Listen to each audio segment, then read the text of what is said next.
সন্ধেবেলা চায়ের সাথে চটপটা কিছু খেতে কার না ভালো লাগে। আর তাও যদি হয় হেলদি সমস্ত জিনিস দিয়ে, তাহলে তো আর কথাই নেই।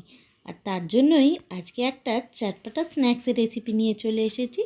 তার জন্য কিছুটা ওটস নিয়ে নিলাম, নিয়ে মিক্সার গ্রাইন্ডারে সেটাকে ভালো করে গুঁড়ো করে নিতে হবে, পাউডার করে নিতে হবে। তারপর তাতে দিয়ে দিলাম কিছু টমেটো কুচি, কাঁচা লঙ্কা কুচি, পেঁয়াজ কুচি, আর গ্রেট করা গাজর, আর গ্রেট করা একটু আলু, আর একটা ডিম ফাটিয়ে দিয়ে দিলাম। আর দিলাম নুন, আর একটু হলুদ, আর একটুখানি গোলমরিচের গুঁড়ো দিয়ে দিলাম।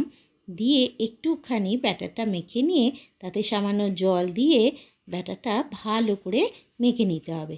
তারপর একটা প্লেট চাপা দিয়ে খানিকক্ষণ এটা রেখে দিতে হবে, যাতে ওটসটা একটু ফুলে যায়।